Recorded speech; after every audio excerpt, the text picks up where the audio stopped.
She lights up when she sees me, and I still don't know why. Oh, but I won't beg the question. I'll just bask in her affection. She lights up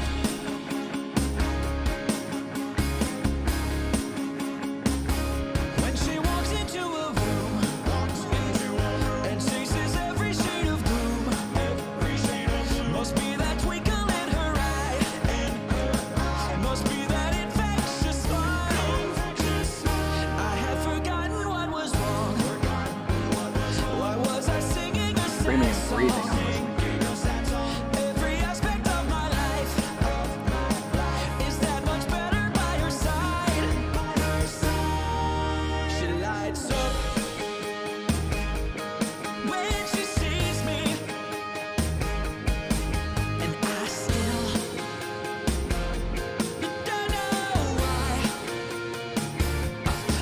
Oh, but I won't beg the question. I'll just bask in her affection. Oh no, I won't beg the question. I'll just bask in her affection. She lights up.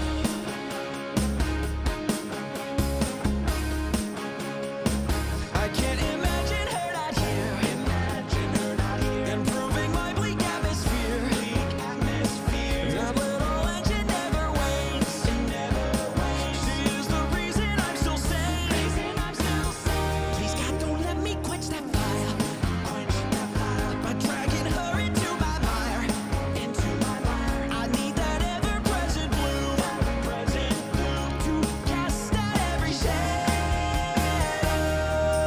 She lights up, hey, when she sees me, and I still don't know why. Oh, but I won't beg the question. I'll just bask in her affection. Oh no, I won't beg the question. I'll just bask in her affection. She lights up. Hey, hey. And I light up.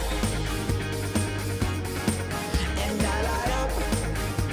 Oh, and I light up. Hey, hey. You should include that on the intro too, bro.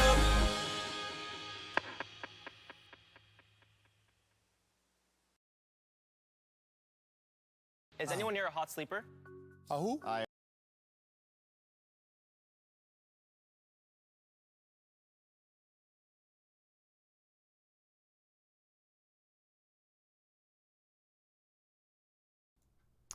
Hello, everyone.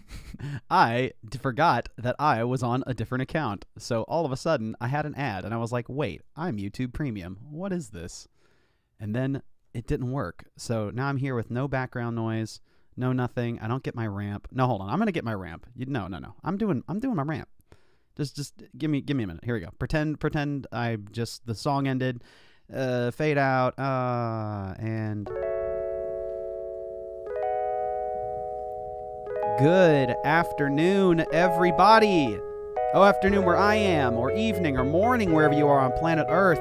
Let me know where you're at in the chat so I can shout you out. Thanks for coming to another Caleb Hyles show. It's going to be a fun one, guys. I'm excited for this one. All talk today. Let's have some fun.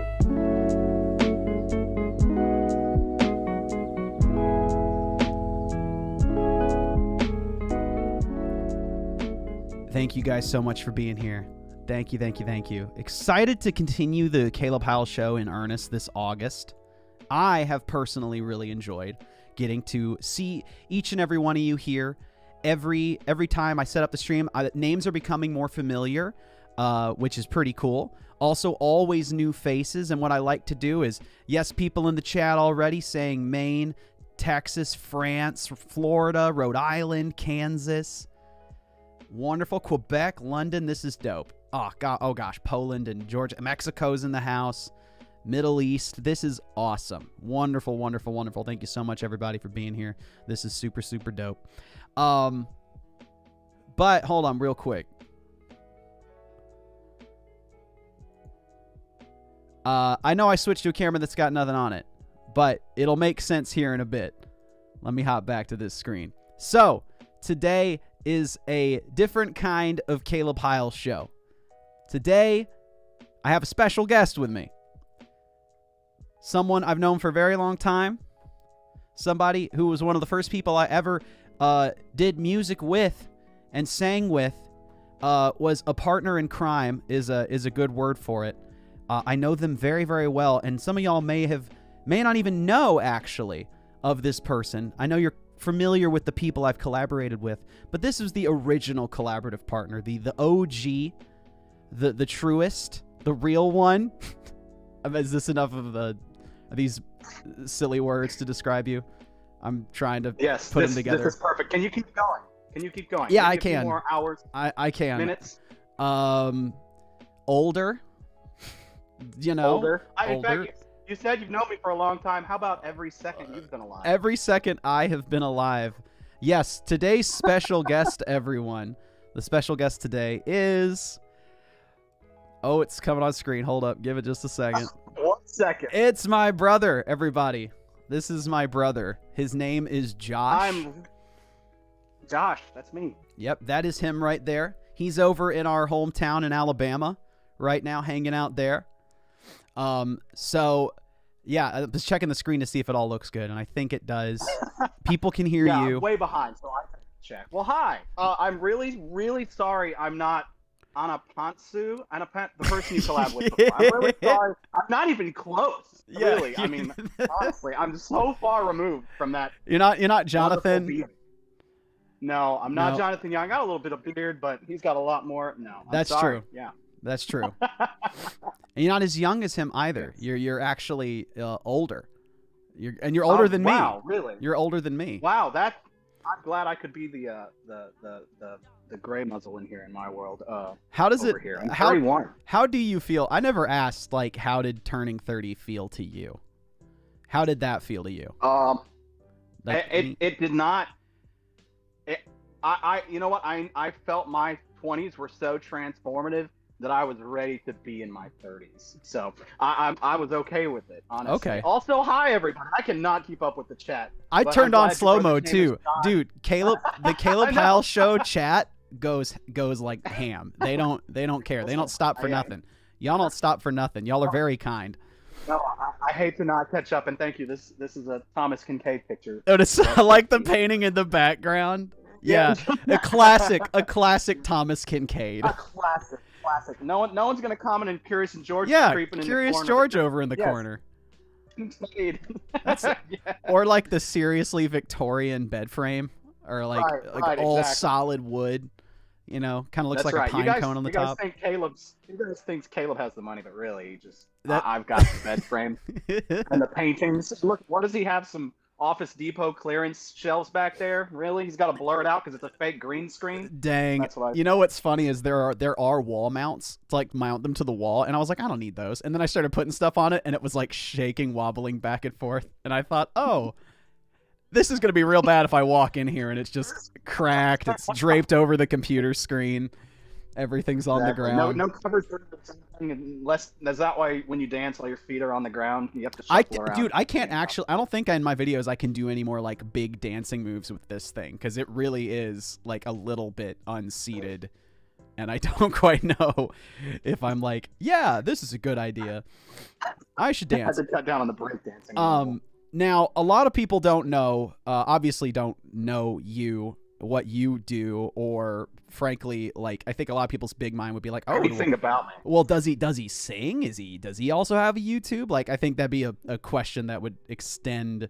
And Oh yeah. yeah, I mean, you don't have a YouTube, so to speak, but Yeah. No. So I'll post here. Hey, I'm Joshua Hyles. This is my actual YouTube, but I haven't done much with it. I enjoy singing. I enjoyed singing. Caleb and I sang a lot in choir, just like he always explained. I mean, his story is my story as far as growing up and in church choir and youth and singing and traveling around. So he's I love singing. I love playing games. I mean, we're brothers. Yeah. Very shortly removed. We were great best friends growing up. I mean, so we've yeah, we do a lot of the same things. We play different Overwatch characters, things like that. Yeah. Yeah. Well, also, and what I was going to say, and I was going to transition because I have like a segue here. But I'm a fan too, but yes. But and you're right now. Well, right now you're well, not right now, but the persona that you have right now is a deer.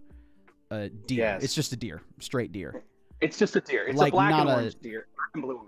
Black and blue orange deer, and it looks dope. Mm-hmm.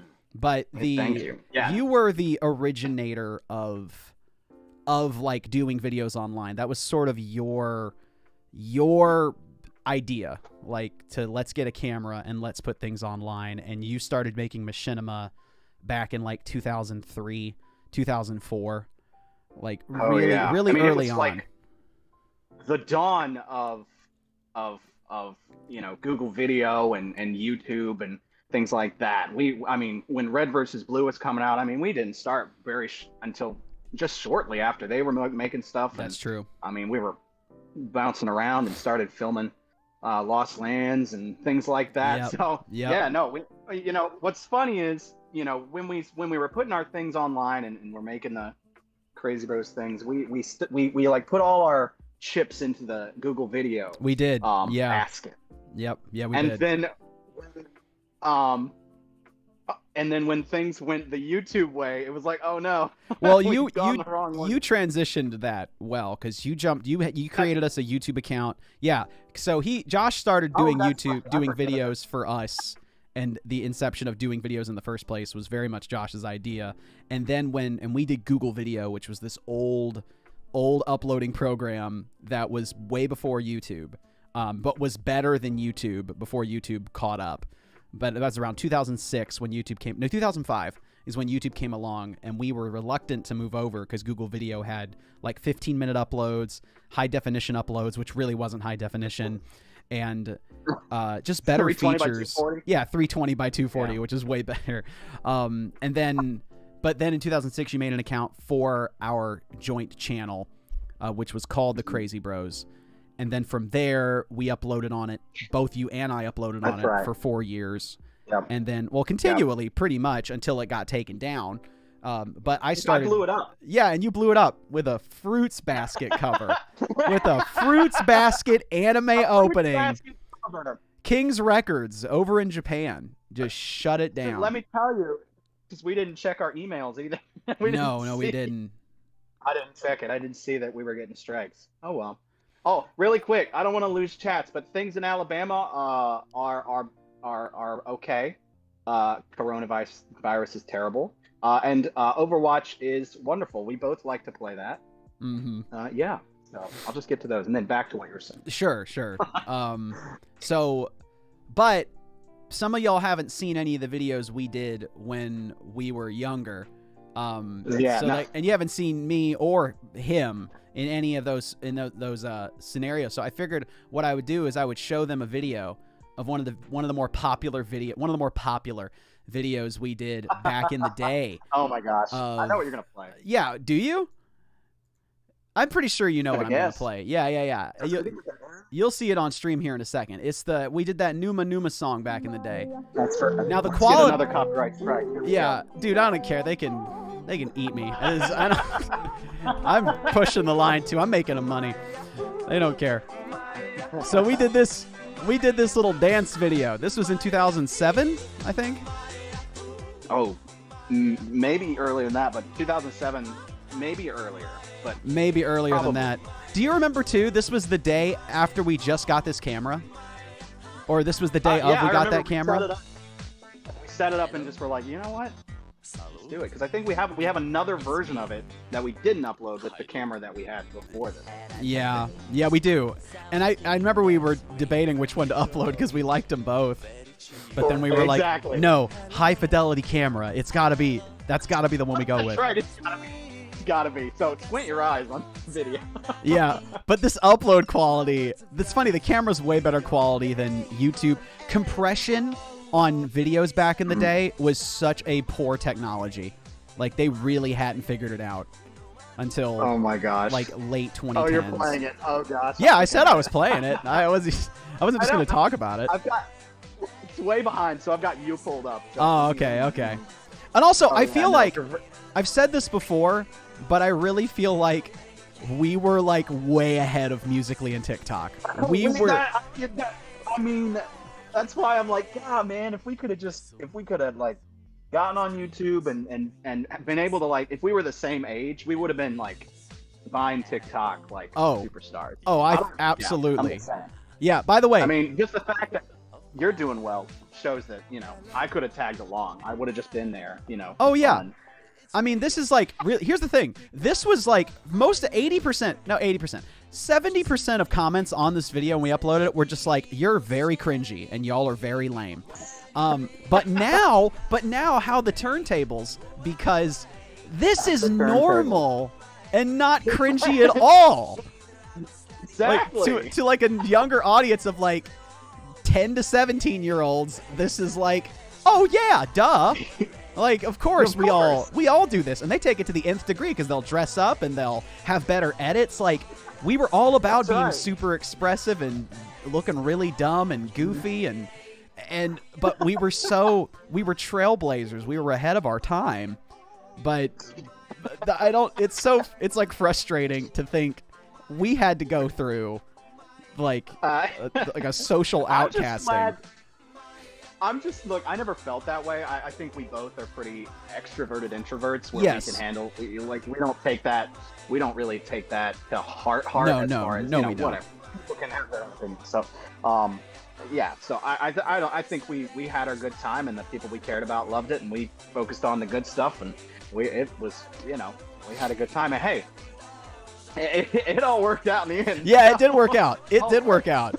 It's so funny. It's so mad. funny. I can't be mad about it. I just think I make the joke that we were forged in the fires of message boards from 2002. Yes. And yes, we just cut our teeth what there. was the name of those message boards? Oh, there were so not many. Angel Fire, but there was a lot. Yeah, and then we had the Google Idol. Remember when we were there was a vote for who would upload like the 500th video or whatever. Yeah. And our name wasn't on it. No, we were like one of the top Wait. videos. We're like, screw it. We're like 5 videos in a night and be the one. Wait, Remember that? I remember that. I don't remember that, so Benny? much.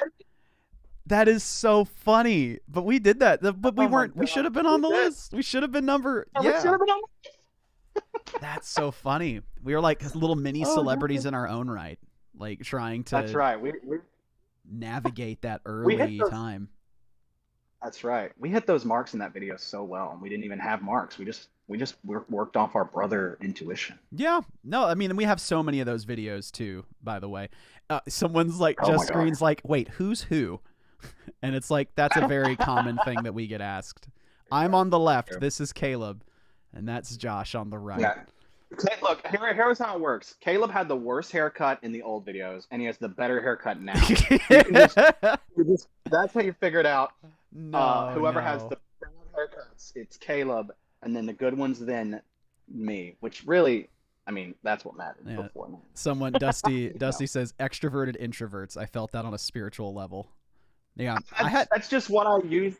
I for hadn't my heard it praise like for that. myself, and that's just how I feel like, and I don't know if I've read it somewhere. Just how I like. That's how I feel like. I love my alone time, and I still feel that social battery level. But I also like relish, like social interactions and being in the middle of a party or a room and hosting people, making people feel happy. But I feel the alone time and the okay, I'm done sort of feeling. And you know, I don't want to claim. Yeah. Psychology degrees. but Sure. that's Sure. just how I feel. Did our parents walk in while filming? Did they ever walk in while we were filming in any videos? If Probably. they did, we wouldn't have cared. But I think they could hear us so much that they just didn't. Yeah. So, and we filmed. Yeah, they knew we would play. We played a lot of video games. We played a lot of Halo, and Oh yeah. they didn't have anything to do up there, so they didn't come up very often.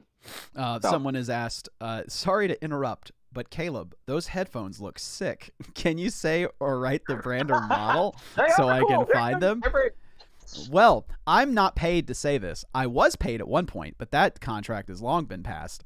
But these are Meze headphones, not a sponsor. Meze, sort of like the play on Meze Forte or Mezzo Sopranio, Saprissimo. I forgot the freaking word. But yeah, they're very good headphones. They're very pretty. They have really good high tones, like high and mids. They're not like a bassy set of phones. So if you're looking to like Who likes bass? listen to True bassy bass, stuff, right?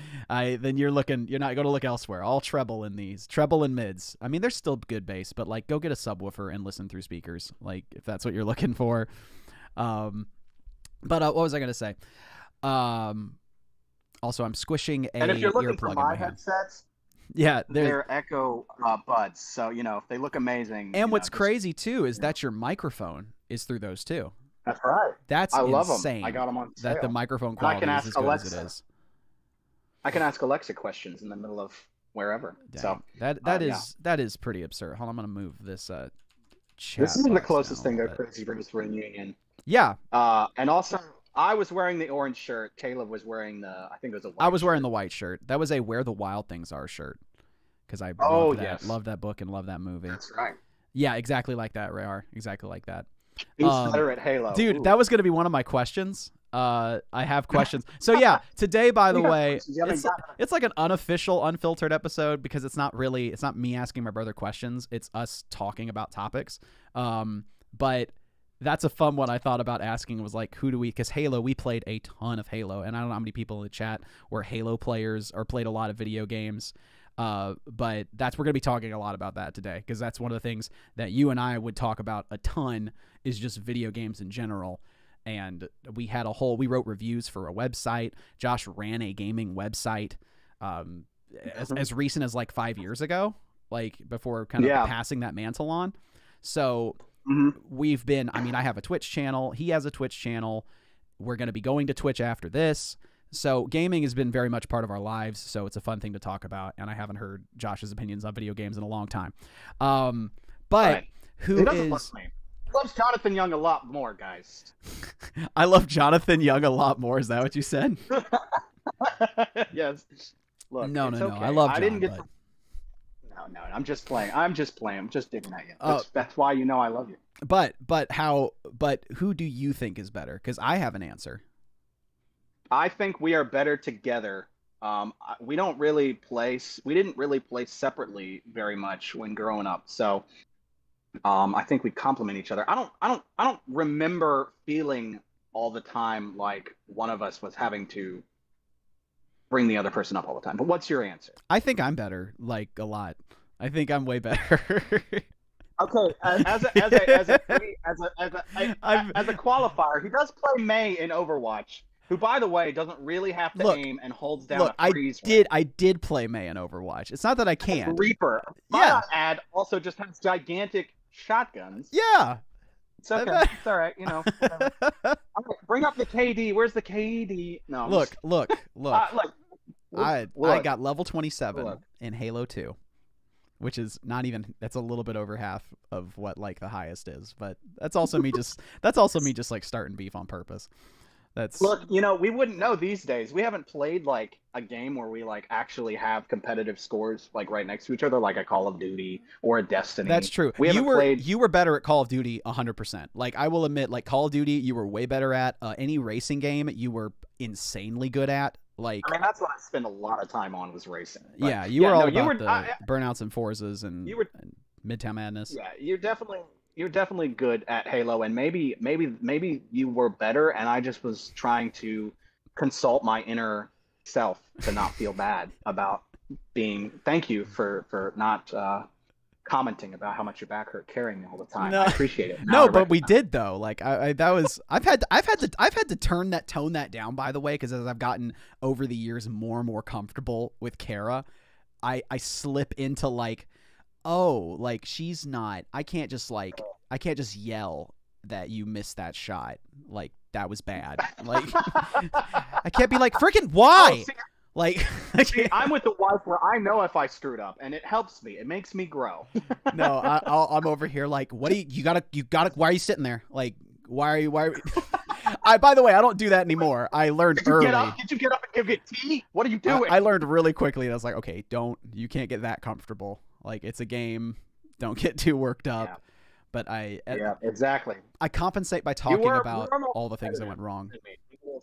You were more competitive. Yeah, Um, I've always been hyper competitive, but it's so unearned because it's not even like I'm like really good. I'm just like good enough to have an ego. Like, it can't be. If I was like bad, then maybe I would be. Then I wouldn't like. Who was the sorest loser? Thesaurus loser. Okay, wait. Oh, that's a good question. Now I've started reading through these, and there's all that questions. Let's see. Oh wait, hold question on. about John. Who cares about that? No, I'm just kidding. Yeah, who cares about John? I don't know who Jenga is, or if Jenga is a game mode. I know Jenga. Yeah, I don't remember Jenga in Anyway. there. Caleb, you're the host of that. I don't mean to take over. No, that's You fine. do your- That's fine. Do we like anime? Yeah, we like anime. The last anime. Anime's okay. The Anime's last. okay. Caleb likes anime. The last anime I watched was my called wife- When It Rains, and it was on Amazon, and it was super, super good. It was a 12-episode anime. It was very shoujo, but like great story, great characters, just it's like perfect, super, super good. But I didn't watch a lot of anime, but you have a favorite? Me? Yeah, right. I mean, I like. You would probably think it would be Fruits Basket because of the animals. Yeah. But I really enjoyed Soul Eater. The ones that I saw. Yeah, Soul I Eater's really good. That's a good one. I really enjoyed Seven Deadly Sins. Oh, as well. okay. I So haven't you seen the newest season. okay? So you saw Seven Deadly Sins. I did watch some. Okay, I'm not completely devoid of. Well, I mean, but those aren't yeah, no. those aren't like base level. Like, you didn't say Dragon Ball or Pokemon. You said Seven Deadly Sins Oh, and yeah, Soul no. Eater. Like, those aren't necessarily super mainstream. While they're popular, yes, they're not.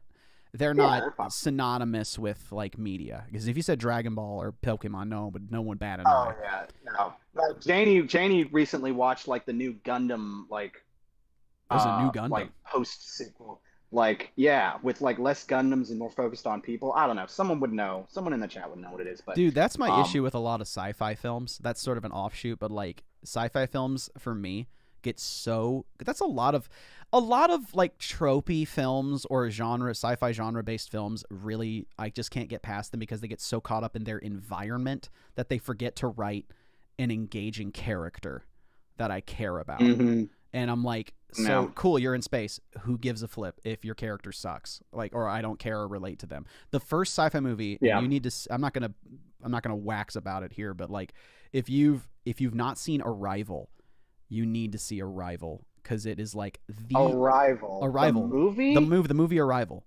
Yes, I've seen that. Yeah, Janie the one and I saw that the in one theater. with the Love those. alien Yes, we love those. Yes, with yes. the octopus. The one with it was, yes, yeah, where it's like this, like Yeah. like wall, or is Yes, it the? yeah, I know what you're talking about. Yeah, Okay. yeah, that was like the best sci-fi that's a- film I've ever seen, like hands down. It was so good. That was great. Yeah, It was great. I love going into films like that. And you know what? Netflix does. I know we offshoot. Sure, but sure. That's how we do it. yeah, that's how we do it. Like Netflix has some great B movie films that I read the little description. I'm like, I gotta watch that. Yep. And we watch it. You know what the problem is with a lot of those movies on Mhm. Netflix and the Mhm. ones that don't get made into like full big theater things? Sure. Is they don't know how to finish. They don't know how to answer their question. That's so You know? true. That's so Oh, true. They just sort of like, and we're just gonna we don't know what happened. Yep. I hate that. Yeah. Well, because you know what? Well, it's you know why it is. I call it somewhat the Netflix syndrome. I'm sure there's like a better title they could give it that's way less like vague. But someone donated a super chat, by the way. Thank you very much, Gigi Gary, for that. But I think because Netflix is so consumable and it's all about numbers, people are just trying to find ways to have really engaging or intriguing plot points and environments and settings that they forget. Who cares how the ending is written? Who cares? Like, who cares? Because if I got you to episode 12, then or left enough questions hanging and lingering for potential season 2, it's all about how long can I keep you, not necessarily about like I want to write something cohesive and engaging and moving. Exactly. Like, I don't care about that Yes. anymore. There's one example. It's it's like the Circle, or the one on Netflix where it's like 100 people in a circle in a dark room. Oh, I and love they're in, that. like, I love red that film. squares. That film's cool. That's a great movie. But at the end, I like the end. I'm not a spoiler. I liked the end. But I feel like it's just different. Anyway, yeah. But the Joe's TV has asked this question twice, and I know you've got a lot of questions. That's for me, fine. But is there a game that you loved but I hated? That you like hated? Like That I hated. I don't really hate games, but I'm trying to think. Yeah, it's like what game was I playing, and you'd walk in and you'd be like, "Oh gosh, really?" Like, or vice versa. say- I can't think of one. Maybe you can. The one with the linguist. I hate that I jumped into this, but I'll get back to you. The movie with the big black like dick. I can't remember, but that one's good too. And in addition to the one with the big wall. But Yes. I remember you played a lot of the Resident Evil games. Yes. And the Metal Gear Solid games. But I Yeah. didn't hate them. Like, you loved those more than I did, but I Sure. didn't hate them. Sure. I'm trying to think of a game. I don't really hate games. I like entertainment. I like entertainment because it gives at least one person enjoyment. Mhm. So that I just enjoy things because of that, because it Yep. gives people happiness. Like Justin Bieber, great. Some people like him, gives them happiness. Awesome. I don't care. Yeah. Like I just can't hate entertainment, I guess. I don't know. Yeah, We don't hate any games. No, it's weird to like. It's weird, and this is like another commentary, and part of me is like, dude, I'm so quiet on social media because I don't want to have too much of an opinion about anything, because I'm like, I just want to be the guy who sings Disney songs and covers your favorite music, and that's all I am Yeah. for you. That's all I want to be. But I have opinions and I have thoughts. I'm like, I don't know. I see people getting worked up about media, and I'm like, I could never get this worked up about media as just a thing. Like entertainment, it's like if I'm ever going to get worked up about entertainment in a frustration way, and like an angry and a negative way, it's going to get maybe to a 4 or 5 out of 10. It's not going to get usually past that for me. Right. There's other things that I'm going to get more frustrated with. I don't know, but I guess part of it's like, if I get frustrated at media and entertainment, then maybe I don't have to be frustrated at the other things that are happening in life. So it's like an outlet to be frustrated at a completely inconsequential, means nothing thing. That's the only way I can reason it in my own head. There's only one game that I would say that I quote unquote hate that I played, and I don't know if you like it, but it's Dark Souls. Oh, okay. All right. But that's funny enough. I had a question crazy enough about video games that's related kind of to that, not Dark Souls, but okay, well, like, we'll wait for that. Yeah, sure. But let's move on to questions and whatnot. And by the way, just to everybody in the chat, thank you so much for asking questions and whatnot. I think there will be a time for Q&A. We'll chat for a bit. Josh is in the chat too, by the way. Daxel the Deer, that's Josh. So he's in the chat, sort of typing as well to answer questions. And so we'll definitely do a Q&A at some point, but I know I have some questions I wanted to start a conversation on, but also as an opportunity for y'all to answer the questions as well. And maybe we can read off some of what y'all are thinking on these questions too. I like that. Yeah. So let's start with one that does not relate to video games. But this one is, and you'll see the question at the bottom of the screen, so you're not going to miss it. But this one is favorite musicals. Very easy, open-ended. Ooh. It's not specific. There are specific questions. But this is favorite musicals. What are your favorite musicals, Josh? Give me 3 of them. Because I know it could go on for a while, but let's go with 3. And at this point, I think you're more involved in musicals than me. Probably a little bit. But as a preface, because musicals don't apparently hit well with the kiddos. So no, I don't have to worry about it. They're just not on YouTube. That's the thing, is they're not on YouTube. They're on TikTok. Especially the past year and a half. But also as a preface, I wasn't briefed on these questions like a normal interview. Oh, yeah. Josh doesn't know any of these questions coming up. I didn't send them to you. I made them up today. Yeah. I do love Dear Evan Hansen. I love. I do like Dear Evan Hansen. I like. We started back when musicals were just getting going. But I really like the Groundhog Day musical.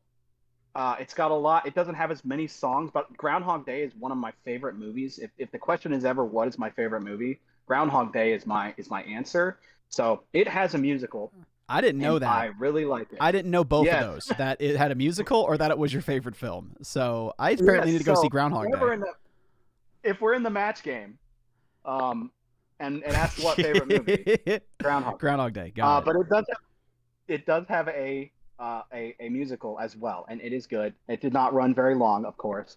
I also I'm pulling up my favorite Broadway songs now because I get nervous when I'm talking. I like Shrek the musical. Oh, not- Shrek. it's not Yeah, great.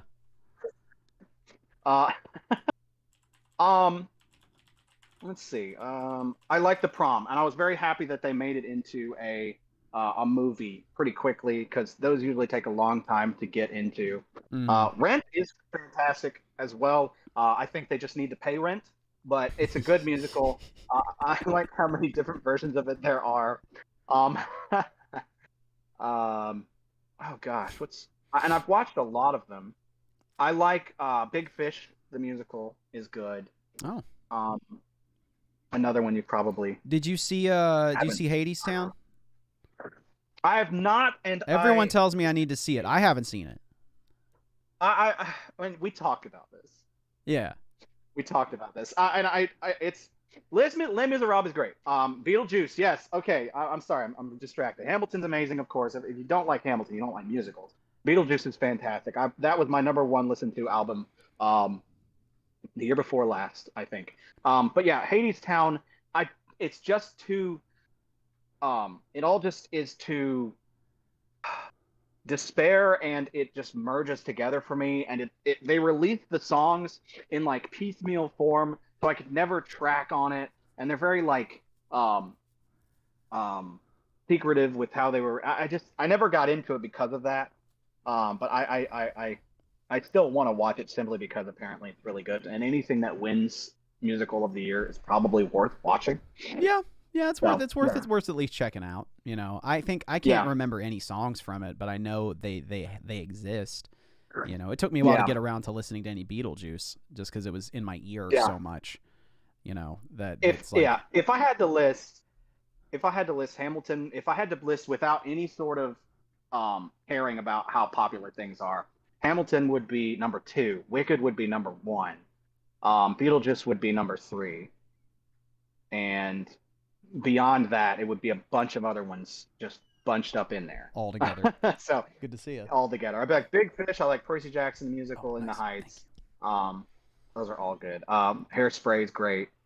I like the new one with all the Alanis Morissette songs, Jagged Little Pill, and things like that. So yeah, there's a lot of good ones. Yeah, those. I mean, I knew you'd have a lot for that because I know you're actually. I think you're more involved in the musical world than I am when it comes to musicals. Yeah. I'm still trying to get together with the old ones. So like Bye Bye Birdie, I was listening to that earlier this week. I listened like that. to Music Man and Carousel. Those are like Rodgers and Sondheim and Rodgers and Hammerstein stuff. Oh, Music Man's great. Yeah. Oh, yes. So, but like, yeah, Dear Evan Hansen is a great modern day one. Without spoiling anything, you know what I actually didn't really like about Dear Evan Hansen? I didn't really like the ending. I wasn't crazy about it. Like, I wasn't crazy about you cut out. Oh, I wasn't. You weren't crazy about what? I wasn't crazy about the ending of Dear Evan Hansen. Oh, yeah. I wasn't. Not, I mean, and I wasn't crazy about also it's the two other supporting cast characters, the male and the female, the students, their friends, Evan's friends. I was like, yeah, these people suck. Like, they're not good people, and you never reconcile how bad they are. They just stay bad. And they continually are bad to the very end. Yes. And I'm like, are we just going to let them suck? Like, they contributed to this. But yeah, no, I agree.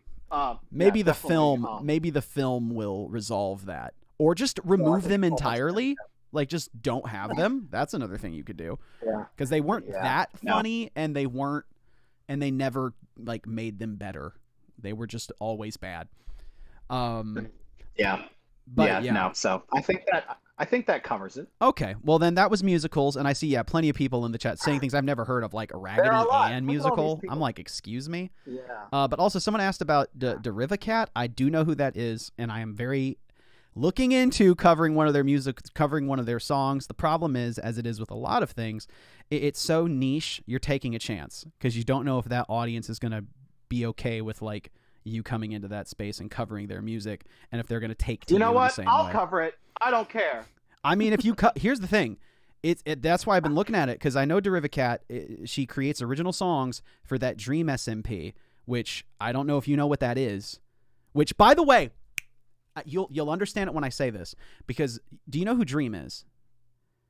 No. Okay, he's a Minecraft YouTuber. He's huge. He's insanely huge. Like, I'll say I don't insanely keep up huge. with YouTube, Twitch. That's stuff. fine. You don't. It's a world all in its own, and you're not missing out. Unless you love Minecraft, and then you might. But anyway, this Dream SMP is he has this Minecraft server where him and a bunch of his buddies just started kind of jokingly role playing, and then it became far more serious. And now a bunch of like celebrities have come on, like YouTube celebrities, and been a part of this lore. And now they're like partially scripted, but they're kind of not. And they go to different locations. And there's villains now, and there's heroes, and there's all these other things. And does that not sound a lot like what we did with our Halo machinima back in the day? Because when someone explained it to me, I was like, another thing we already did. Like, what? Because we didn't go in. We didn't go in with any idea. We just like, we're this person, they're this person, they're this person, and we'll just go. And then we established storylines as we went. Storylines just happened. And mind you, Dream and all these other people, they're a little bit older, but they're kind of in that same age range. So, and mind you, because by the way, everybody, we made a machinima, a series back in the day. Instead of using Minecraft, we used Halo 2 and Halo 3. And we did exactly what I just said Dream did, but we did that with our friends on Halo. So you know those are still online. Yeah, they're still there. You can look up Halo Lost Lands, Halo the Lost Lands, and you'll find it. But it's interesting seeing how that formula has actually worked, and it's been insanely successful for Dream and his entire crew. So it's like, man, so yes, to answer that question and to say to you, if Tim and John, let's go. That's me. Let's go. I literally lost all those videos. They're all gone. Don't know where they are. If anyone ever saved them, please send them to me in an email, because I don't have them. That is so interesting that person remembers Tim and John. That is crazy. That is it. But if you wanted to cover something from Derivacat, you'd actually be one of the first, because not a lot of people are covering her music right now, and it would and who knows, you might strike iron. I have a lot more things that I would want to cover when I have. Mind you, my brain. brain's thinking in like analytics when I talk about that kind of stuff, because I wouldn't necessarily go out of my way to be like, Dream SMP Minecraft cover, like, yeah, like, but I mean, if it slaps and people like it. Yeah, I don't know what we're talking about. What was we finished the music favorite musicals, and then I moved on to someone brought up in the chat Derivacat, so I was like, that's right. I'll get I don't know. All this has been mush to me. All right, we are going to jump into the video game topic, which I'm sure a lot of you here are gamers. So it's favorite video game of all time. Yeah, big question, but a good one to ask. Your favorite video game of all time.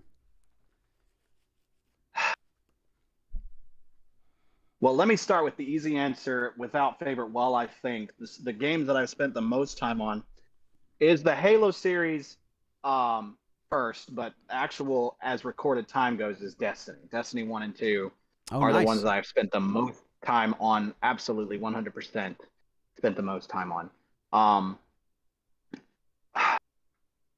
I mean, honestly, it would probably be Destiny. Just because of the amount of how cool it was to play a first-person shooter. And you're including the second one too, right? And I'm including the second one in a sort of way. Definitely. And yeah, thank you guys for actually answering too. You guys listen to Caleb. That's how much you guys respect. Favorite game. I would probably say the Burnout Revenge game is probably my all-time favorite, because I got so deep into it and got up to like 2 or 3 in the world. I would get up at 4 a.m. in the morning because the only way to progress in that game rank wise was to beat people better than you. Yep, And so yep. the best, like the number 1 and the number 2 in the world would play across the sea. That's so And so I had to get up in the morning to crazy. play against them. That's crazy. So you were out I would there. have You're to out get there up in the trying to morning beat like Japanese and Korean players at 4 in the morning. Yes, so on you had to be up Burnout when they were Revenge. playing. Burnout Revenge. It was amazing. Someone asked earlier what my favorite Kingdom Hearts character is, and it is the Lion King version of Sora. Very specific. It's not just Sora. It's a look. specific. It's an aesthetic. Second place is him as half mermaid, merman dolphin thing. That was a good. That was a good one. But yeah, so that would probably be my favorite is Burnout Revenge, just because I have fond memories of it, and I got so good at it, and I love the Burnout series, and it was probably the perfect version of it. But as far as most time spent and design, it would probably be Destiny for me. What about you, Caleb? You're asking me also, questions. thank you, I really German wanna know Empire, what for you the gotta $2. Thank you so much. Appreciate that. The German Empire has given It's me $2, $2, by the So way. you got $300. Yeah, I don't know what the transfer rate is. Yeah, I mean, These are all great games that people are yeah, there's some like really. I mean, I think everyone knows. Not everybody, but those who've seen me enough and watched me know my go-to answer is Shadow of the Colossus because it was such a formative game, and frankly, there's been nothing like it since. And I didn't play it a lot, but it was the most impactful game. I remember getting the demo disc in the PlayStation. The demo disc in the PlayStation freaking magazine and loving it and just eating it up and being so excited about it and like exploring that demo with one boss for hours and hours and trying to push the map to the lengths. Like, it was the first open world game I think I played, maybe. I'm trying to remember if I played any other open world games prior to that. Truly open world, and I don't think I did. So that was like a first introduction to that. I see a lot of Breath of the Wild, Stardew Valley, Undertale. Undertale was fantastic, and see, I actually Overwatch. finished it. Caleb stopped before he even finished the. No, wait, Undertale? Pacifist Run. I was fine with my ending. That's such No, a crime. no. The ending of Undertale that No. I got was very satisfying. Was so satisfying. Let's see some yays in the chat for Caleb playing through the end of the game to the end of the pacifist run to the game. Because I mean, it's ridiculous. A yay that he if I thinks he has should. to do it. A Y-A-Y if I should play to the pacifist run. A yay or a yeet, either one. Just a Y lettered word. Right. Something with a Anything Y. Something with a Y. And you know what? It's going to be more than 0. And if you disagree and you think Caleb ending the game before the game's actually over, no, it's way beyond. I did not care that I didn't open a door in the doctor's office. I didn't care. Wow, it's like I didn't it's care. like 4 more hours of content. Well, You maybe know they what? should have made the door a little bit of a bigger focus and made it a little more interesting. Caleb doesn't want to cry, you guys. But it was such a. I was fine with the ending as it was, though. He wrote a very satisfying ending, just on the base run, not pacifist, not whatever the other one was, the evil one. It was very satisfying. So when everyone was like, "All right, you got to go back and play it," because I streamed that, and plenty of the people there were saying I need to go back and play it, and I was just like, "But it's good. This is a good ending."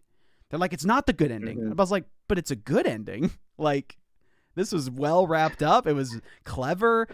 You know what? It's open ended a little bit. What? It's okay. You know what? Just it's okay. You'll die without knowing the true meaning of happiness and sadness. But I mean, at this point, I've seen the pacifist ending. I've been around enough to know I'm what sure happens, you're not fine. and I'm sure, yeah, that's a fine ending. It's really sad and very sweet, but I don't know. There was something like really nice. There was something HBO ending like about the ending I got, and I was like, yeah, this is complicated, and I like it. I like. It is I like that people aren't afraid to say you're wrong, Josh. It's great. It's great where it is. Also, you could just kill everybody. No, but yeah, that's my favorite. You game must for finish now. pacifist run. Neutral is not satisfying enough, but the neutral was satisfying. This is satisfying in the middle. But It's all also, right. This is I why love how they he's. buried, like, I don't know. I mean, he developed the game. It's a great game. I would like. It's a good 8 out of 10 for me. Like, it was a really fun game, and unique. Nothing like it. It was just nice turning the turn-based like combat on its head. But I don't know if they wanted me to go through the door. Maybe they should have made it a bigger deal. Like, I was supposed to. Anyway. Dude, someone said Nidhogg. All right, that's that 2D like poke game, like that's like jousting, but on drugs. Like, that's a good one. Right. That's a sleeper pick. But yeah, I'm shout excited out. about the WarioWare game. Oh coming out. gosh, the Shadow of WarioWare the game Colossus. is gonna be so good.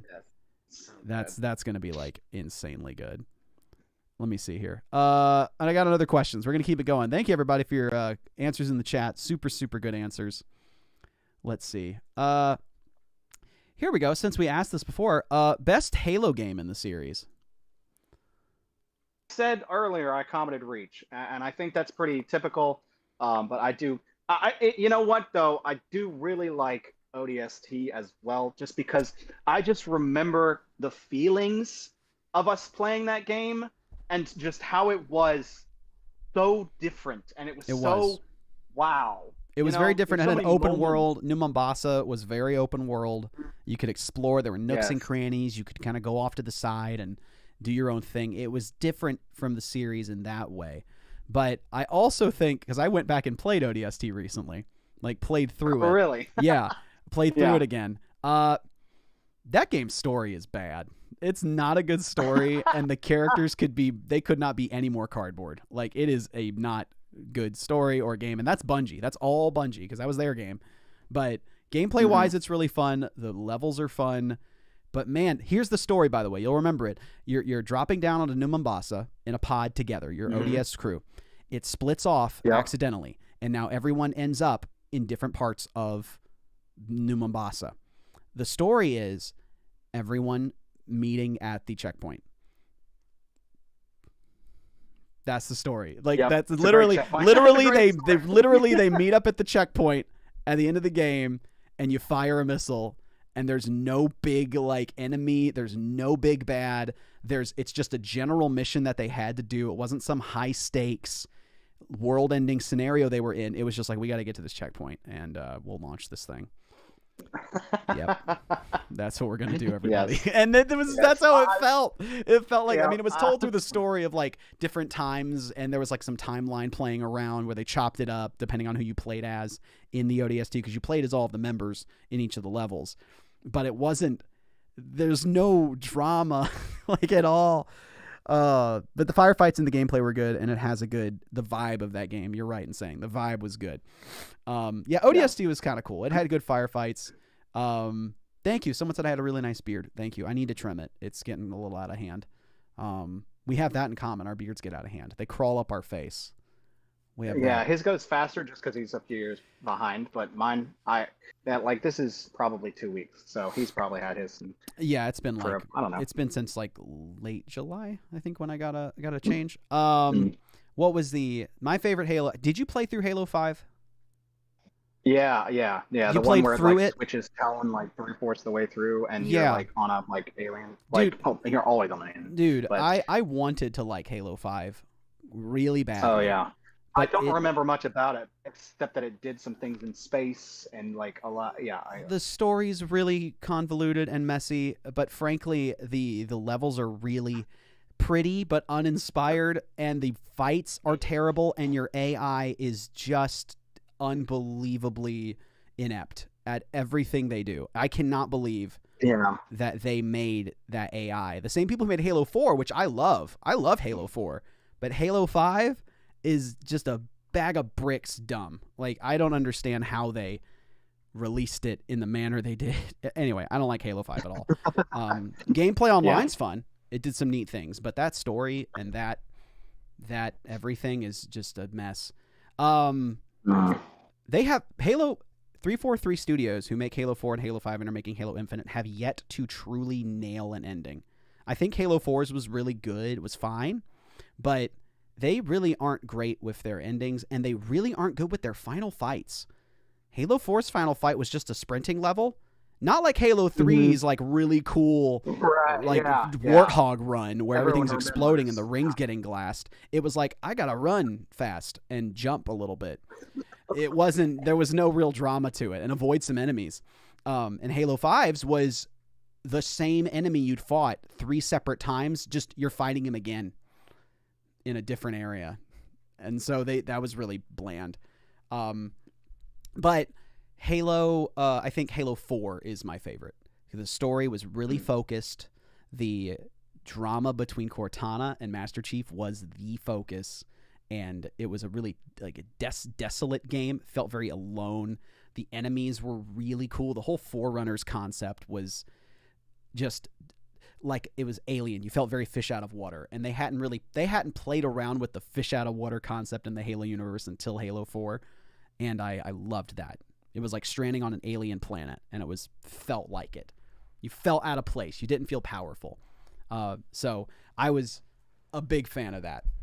But yeah, that was a simple one. Yeah, you've played them all more recently than I have, so I trust your opinion. Now that I think back, I remember. Yeah. Halo Reach is solid. Halo Reach is like amazing all around. The story's great. The characters are great. The pacing's great. There's not a single level in that Halo Reach that's bad. I just think Halo 4 had more of an emotional tug alongside it, even though it had some missteps in its story and like a level or two were a little meh. But Halo Reach is like just cinched up, not a misstep in it. I just think Halo 4 had the benefit of having 3 previous games with Master Chief and a connection with Master Chief. Yeah. That's what they had going for them. I only just met the Halo Reach people. So moving on from Halo, because we've been talking about it a lot, and this is a question. He's not here right now. We have a friend of ours who is, and this question may seem just so absurd, and I've said it. I don't think I've actually fully addressed this to him. By the way, this is Kevin. And I don't know if I've ever fully addressed this, but I'm just going to pose the question to you, and chat, I would love your opinion on this as well, because this is a real question.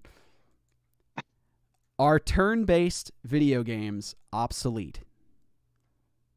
Are turn-based games obsolete? Like, no longer needed? I don't think they're in vogue because of the generation that we're in. I like that term. Yeah, because of the now 6-second TikTok society we live in. I like them because you have time to stop and think, and but they're very long, and that just doesn't really. You spend a lot of time not moving forward. Mm-hmm. So I think obsolete is too finite a word. Yeah. That's why I think not right now. I think there's still good storytelling devices, and I love just getting into a world of a turn-based game, and I think a lot of people do. They're just not. It's like the loud minority. That's the silent minority thing right now. But yeah, there's just not.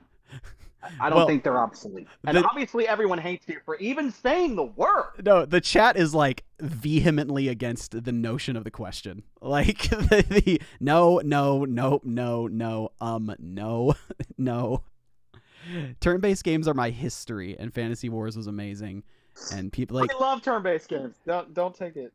I don't know. That's how he presented it though. It's like there's not a need for them anymore. We've moved on. It's like this was like an evolution. Like it needed to go away. But there are such great reaching implications for thinking that they are, because like, well then That's what? a great question though, because there's a lot to think about. Well, like what do you do then with chess? Which is booming right now. Just gone? Like it's just okay, get rid of that thing. Like it's a turn-based game, just it's gone. You have to sit and wait and think, so get rid of it. Like now there is timed chess where you have to hit a button and you only have so much time and you have 10 minutes in total, so they speed it up a little bit. But what do you do with turn-based entities where it's different? It's different because luckily the we question don't live in a society that cancels things like that, Caleb. So we'll still get to use those things. Well, and chess will be around. Well, and the argument was there's no need for turn-based because kind of what you were saying is that like real-time action is at the forefront, and it was the natural evolution of turn-based. Like it shouldn't be there anymore because real-time action, real-time strategy is what was supposed to be. That's what it was supposed to be. For people, including myself, what's a turn-based game? I was just reading that. Yeah. And I responded typing. I'm like, this is gonna be a long typing. Yeah. Oh, you're typing it. Okay. I'll read other things. Yeah, Pokemon. Yeah, I'll just Pokemon's turn-based. Final Fantasy. You get a decision, and then that decision is enacted in combat. Yeah, old school Final So, games or Final Fantasy games. You know what? XCOM could technically be "quote unquote" a turn-based. Could it? game. Or is that an RTS, the real-time strategy, like top down, like Yes, a but Civilization? it would still be an RTS, but it would. I would still say you stop and do something. And I don't know. I mean, I love those games too. XCOM is fantastic, as well as what was that old one we played with the tanks? Advance Wars. Advance Wars. Advance Wars is so good. Man, I mean, okay, but I think his rebuttal would be, well, how many do you play right now?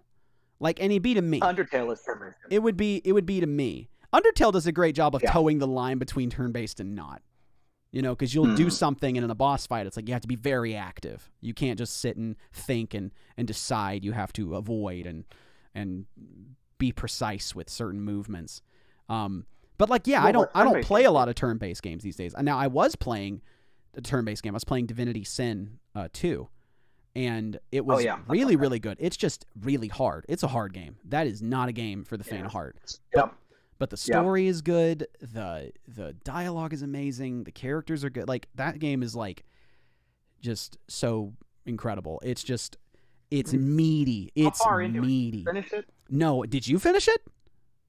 No, I don't want to spoil anything. Sure. I think I'm 1/5 into the game, probably. That's what I would gather. Okay. We got into this fight in There's the one castle, part- and it's like everything, like 100 angles, and you have to think of all of it, and it's like bananas. Yeah, no, I got to one part in the game that's further on that I was playing to get to, and then I got to it, played it for like 3 hours, couldn't progress, and was like, well, I guess I'm done.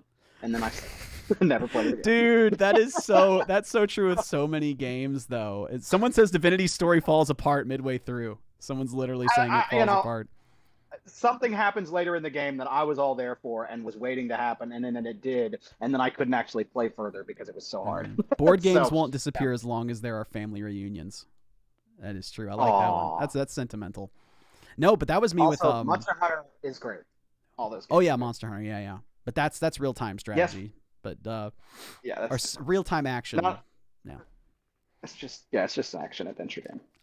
Just straight up play. That's me with I've been piecemealing over the past 2 years through Sekiro, which is like a roguelike Dark Souls Bloodborne I really game. want to play that. Dude, I should have asked this question because it branches off into like 100, like not 100, but several different topics, but I can't stand that roguelikes don't have difficulty options. But I get it's the point. I understand it. I understand it, and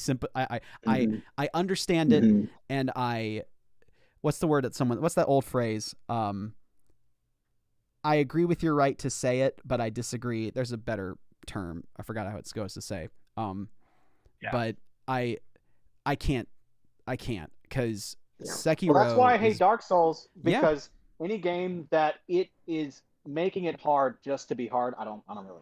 Well, and it's like the ultimate description of it. But it's making it difficult just to be difficult. But the concept, I would think, at the core of it is it's like this. It's this intense level of satisfaction, self-satisfaction, and pride that you get from stringing together a bunch of things that you have to remember and be precise. Yeah. It's like it's literally like if you don't get an A+, you fail. Like you have to get an A+. There is no other way. Yeah. So there's this form of like masochism, but also like elation for doing something that's seemingly impossible. So I get it. Like that's the thing. Like where Warren's saying agree to disagree. Like we both still get it. Like we get why people enjoy them. Just like I don't like or care about speed running at all. But there's a humongous faction of people that adore it, like that good games done quick or whatever it is. Like, and that's great cause and stuff. But I just don't care about speedrunning. But like, yeah, like people doing things exact and perfecting something is that people love it, and that's fine. We've just never been into that. Well, So, but Sekiro is like, it's a little bit a little bit. It's a little bit easier than other games, but what's frustrating is I keep running into sections because the game gets increasingly harder. And it keeps getting more, and I'm looking up tutorials online. I'm watching different videos of how to beat it because I'm not trying to learn this. But right, yeah, no. the enemies are so fascinating, so pretty, yeah. and the story Yeah. is insanely, like, so good. And the character is shrouded in mystery, and you get these little nuggets of info along the way. The environment is gorgeous. Like, there's a moment where I peeled off to the side in this, like, in the area, because it all takes place in this, like, feudal Japan, like, worn down, mystical kind of feudal Japan. And I peeled off to the side corner, and I got lost in, like, a forest. And then I came out on the other end of it, and it was this giant towering castle with multiple layers. But sitting in the middle of it was this, like, decrepit samurai character. And I was just like, what are you? And you walked in, and he has this animation where he starts up, and he's, like, shaking off the dust. And I got this, like, Shadow of the Colossus vibe. Like, I just stumbled upon something I shouldn't have.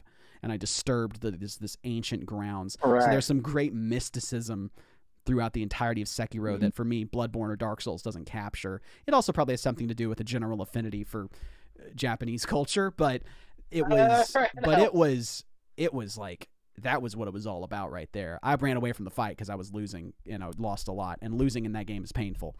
But yeah, oh my gosh, that's such a good game. Okay, but yeah, I don't think turn-based games are obsolete. I think that's a bit of I don't know, that I'm not going to be mean, but I think that take is, I don't even know what to think about the take. It doesn't make sense to me. I cannot make sense of it, that they're obsolete. But anyway, that's a good question. What an interesting question to ask and present while I'm here. Yeah, interesting thought. And I thought one of the last questions I thought about was that one. Let's see. Okay, Wow, let's that get means you thought about the order. What a good guy. You're such a good. let's host. get into while we were talking about roguelites, but let's ask the real questions. Why are battle royales so popular? I mean, I was just playing Fortnite before. Why are battle royales so popular? The why. I would say battle royales are popular because the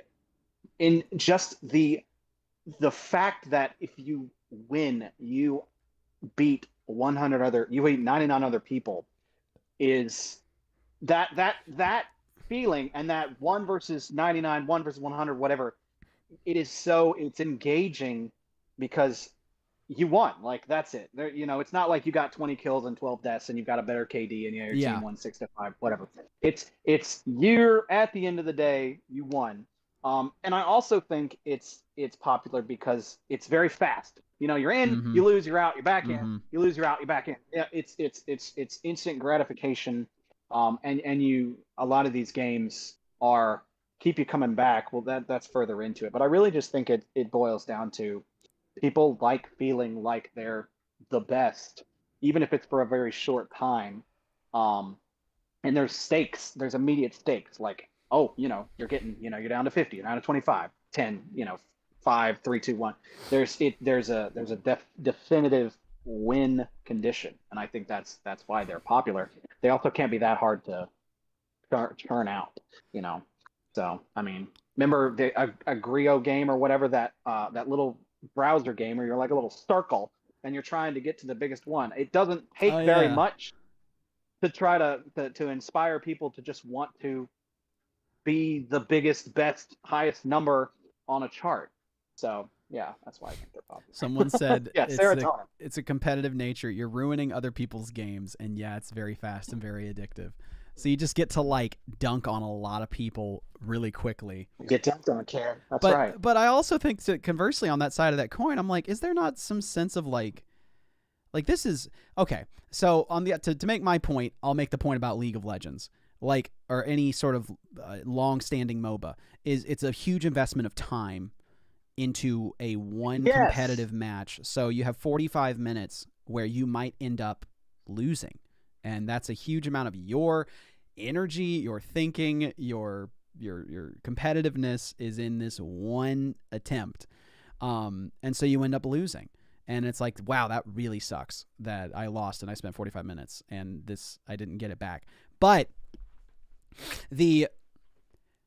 on the opposite end, when I play battle royales, you're like, it's quick, you get in, you get out, and it's fun it's extreme immediate satisfaction. I'm also like, yeah, but if I'm bad, I'm just immediately losing over and over and over and over and over and over and over and over, and I never stop losing. Like I'm constantly losing, or I'm getting to like 30 or 20. And also, I mean, I stopped playing Fortnite because I could only take so many times of getting to the bottom 12 and seeing a massive tower that I'm not on and being like, I lose. Like, I'm going to lose because I can't build that and I can't get there. See, listen, get Caleb. I didn't like Fortnite because of that either. Because I liked the gunplay, but usually in a 20 minutes, a 5-10 minute span, even if I hid my way in bushes to the end, I would have maybe 10 seconds of gameplay. And if I happened to not shoot right, that's it. And I died and that was it. Yeah. Especially when people get good at it. I understand. You got to be active if you're trying to win. You have to be involved. However, the thing about Fortnite and the thing about a lot of battle royale games these days is they have realized, maybe people don't really like that as the one thing. So games like Fortnite, Apex Legends, many other battle royale games is you can get back into the game, or they have a zillion other game modes. I barely play the battle royale game modes in Fortnite. Or Apex. Apex really only has that, but like I barely play now. those. They got a 3v3 in like Apex. That. Exactly. So there's so much more in these games now than just the battle royale element. So that's why I like them. Yeah. Because I like the gunplay in them, and they usually have a lot of things you can earn, and I like cosmetics. And they usually have season passes and battle passes and things like that. I like that. They're usually free. So like I was saying in the chat, like they're usually free to join. So like if you and I, though you don't have Fortnite downloaded presumably, if Valorant or Apex, if you and I wanted to play that, there would be nothing stopping us from playing that. Yeah, the free to play model is, and that's actually a great transition to the next question. Let me move this. I got to get back in my thing. Here it is. Is free to play the best model for video games? I think so. You think it's the best model? I absolutely do. Janie and I have had conversations about this. Janie is my wife, by the way.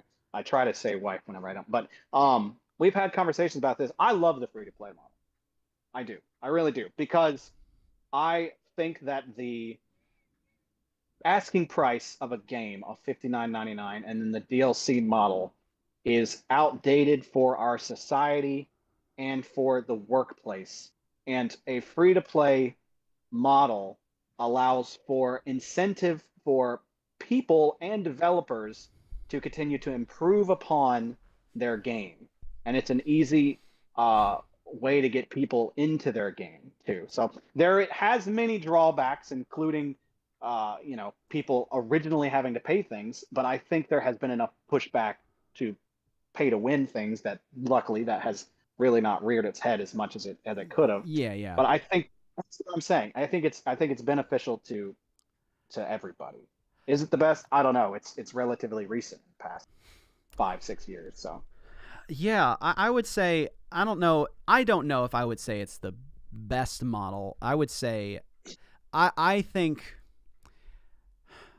still think that my preferred model is buying a game and it's done. And if I want to get more things, I'll buy the DLC. Like I'll buy the $20 DLC, whatever it is, or I'll buy a battle pass. Although I don't, that's another question. But I think my issue with free to play actually is any game that you can think of that is a free to play model that you have never played before and you jump into it is going to feel overwhelming. I jumped into Genshin, I jumped into Phantasy Star, I jumped into Warzone, hopped on Fortnite, and you are inundated with the current season or the current progression of where we are at. And there's very little foundation that feels like I'm standing on something I can wrap my head around. And maybe that's 100% just me, because I think a lot of people like the like kind of feeling like, look at all the stuff you've missed and look at what's going on right now. You could be involved in this. Look at all these cool things happening. Don't you want to? It's season 5 and everyone looks like a turkey because it's almost Thanksgiving and we got little leaves falling. and the levels are brand new, even though it's all new to you, but I figured I'd let you know. And so anytime I've tried to jump into those, it's now, mind you, that's just a moment because that's the starting of the game. That's when you start it. But I'm like, live service kind of free-to-play models have to, based on the model, hit you with like casino-like lights and sounds to try and dig into your monkey brain and be like, "Ooh, I like that. I buy that. That's pretty." Yeah, and I'm like, it's just it's overwhelming.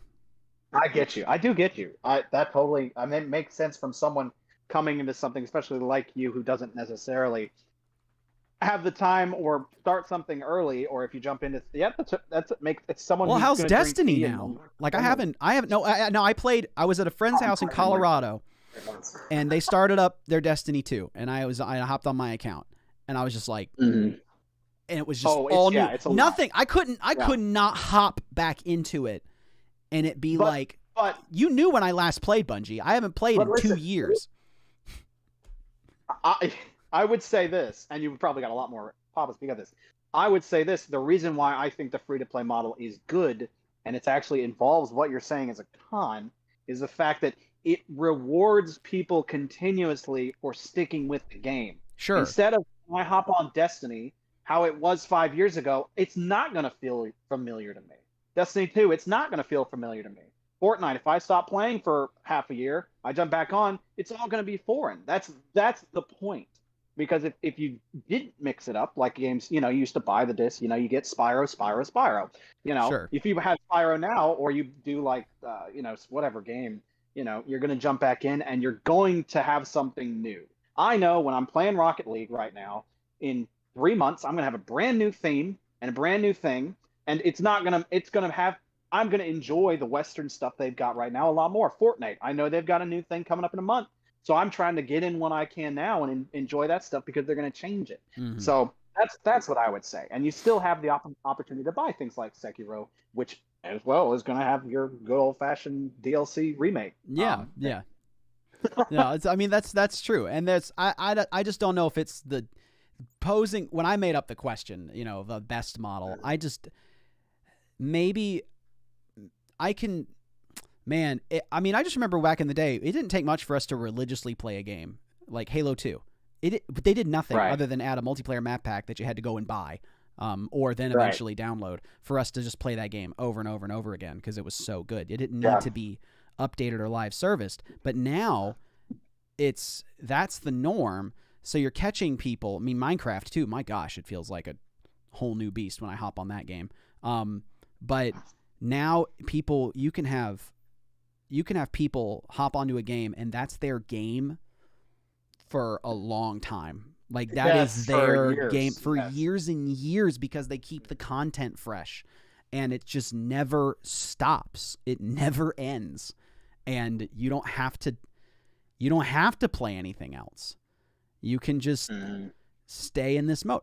Maybe that's why he thinks that turn-based games are obsolete, is because he just stayed in his bubble of action games and is like, there's other people that like think that's really good. But yeah, I it's fine. I get it. I'm happy. I'm happy that like I want to get back into Warframe. I loved that game when it first came out. While you talk for a moment, I'm going to go to the bathroom. So Sure. You do it. Yeah, no, I loved the game Warframe. It was fun, but my goodness, I feel like if I hop back in, I'm going to be so lost. Like I lost on everything. I don't know. Okay. how tough while Josh is in the bathroom, I'm going to talk about YouTube things for a second, answer some YouTube questions.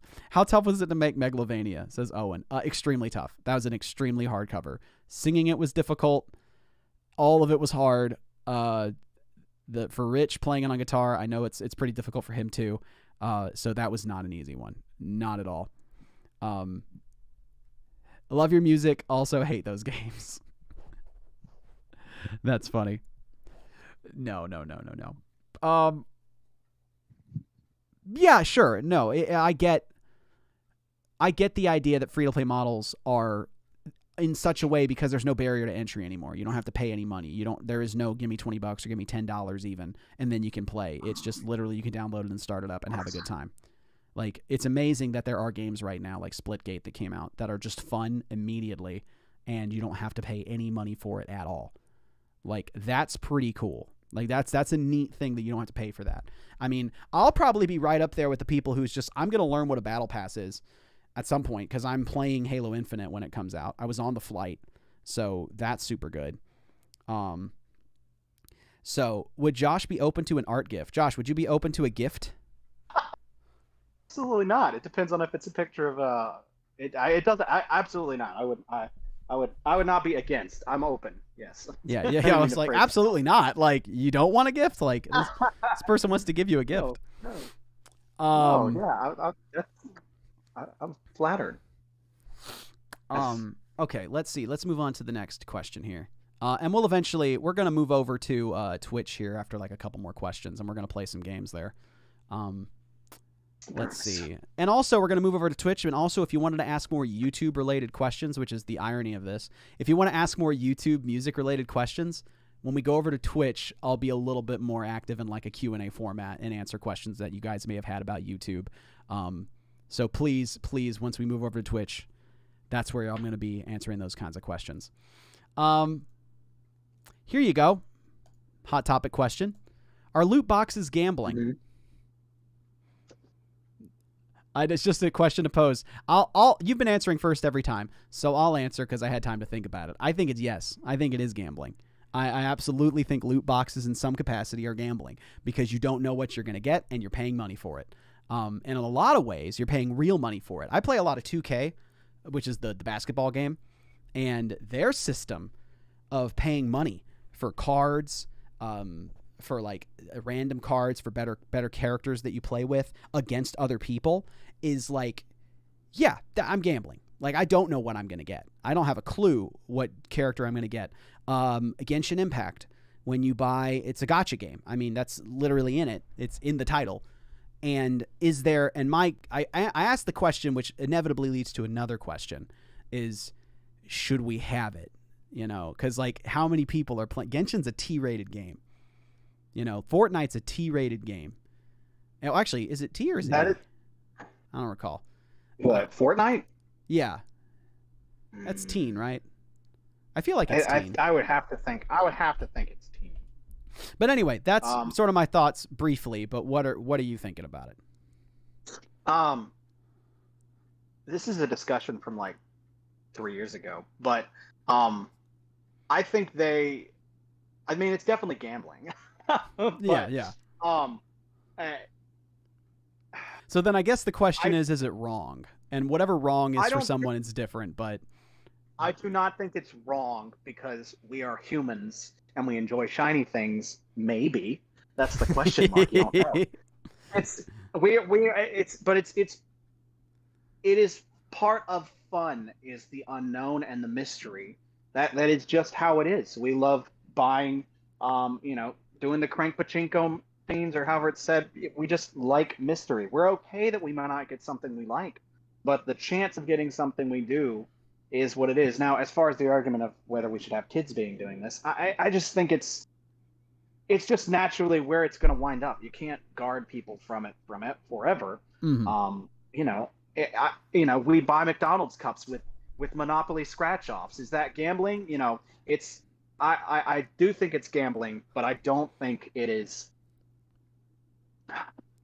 a horrible thing. I think it's a natural. It was going to be a natural thing that happened once video games moved into the realm of here and now, need, refresh, spend money. Well, and you could Battle argue Pass. that it's been around us for a long time too. I mean, you bring up the McDonald's example, which someone would say, well, you're getting something in return. You're not technically gambling for the prize because you're ordering fries. Yeah, true. Something. You do get something. It might not be exactly what you want, but you're getting something. Right. But and someone could say we've just grown up around it. You think about the lotto, like any statewide lottery, like that's gambling. It's been around us deeply. And it's sort of a goofy, fun thing that everyone does. A lot of game shows involve gambling. Jeopardy has a whole portion called Double Jeopardy, and then the final Jeopardy is how much are you willing to wager on your knowledge. Now this is a bit more. I mean, those are just examples of gambling as a concept. But if I'm looking directly at loot boxes and the widespread FOMO that one gets, fear of missing out, from like Genshin is an example. Like if everyone else has this character and they're playing with them and they're posting about them because social media is so integrated and you're not getting it, there's going to be more of a desire just from sheer societal pressure and within the gaming community to put more money in it. And while there's a fine line too, because I'm not sitting here, I'm a pretty firm believer, not in like a ton, not in every facet of topics, but in a fair amount of them, of personal responsibility. And I don't want to put the onus entirely on a game company who has loot boxes to be like, well, we need to protect our players, or we need to tell them what to do, or we don't need to tell them what to do or protect them. They are their own people and they have their own agency, and they can decide. And they have their own beliefs, and there go, and here go, I can do what I will. So it's not even a question I think that has like a perfect answer. Would I personally want my 8-year-old, from just an anecdotal experience, 8-year-old spending a ton of money playing a gacha game? For me, I might not want them to develop that early, like that be a formative thing to just be like, oh, I want the shiny thing, and if the only way to get shiny thing is to keep trying to get it by, even if money wasn't an object, even if it was like, it didn't matter, they could spend hundreds and hundreds and it doesn't bother me, but it's like, do I want them to develop that? And that would be maybe not. I'd probably want maybe them to develop a little bit more in other ways before throwing them into the gotcha gambling mechanics of those things. But that is a totally open-ended topic that anyone can have answers on that one. Yeah, that is definitely a deep question. I agree with what you're saying. There would definitely be an age or a level of moral competency that I would be like, I wouldn't want my 4-year-old being like, I gotta have I don't know what age this is at, but I wouldn't want I gotta have Paw Patrol's new hat, and I can only do that if you give me $10. And imagine if they're on their freaking like Leapfrog device and they're doing a Paw Patrol thing, and it's like the fireman has like a new hat, but you got to pay like 99 cents, and that kid's like, I want it, and they're 4 years old, and they're just like hitting the button, and it's like, there's some like weird like Black Mirror kind of vibes I get from even thinking like that. I'm like, Well, that's why I agree that the discussion that happened a few years ago in England and things like that, and other places, UK, where it was related to, kids play these games and this is gambling. This is not good behavior. So I understand the argument. If we're all adults.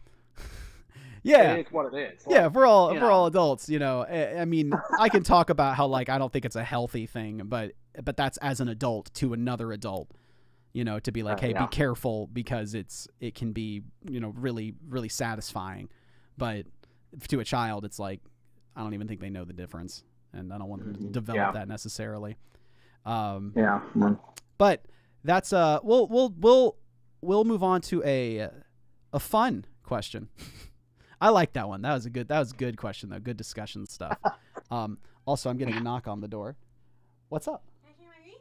Yeah, show me your wreath. Kara's been making a wreath downstairs, by the way. Do you want me to show it? I mean, it looks dope. It looks super good. I think it's worthy of showing. Really stand so you can see the whole thing. Yeah. Hold on. Kara's been working on a fun wreath project. It's a crescent wreath. A crescent wreath, if you will. Is it find a holder like this? Made like this crescent moon Ooh. wreath. My camera blur is not gonna let it happen. But yeah, it's got a jewel here at the bottom. Really pretty jewel. Some hanging things. So this is like gonna go gonna go on the door. Well, yeah, my parents. Oh yeah, you were gifting this to your parents.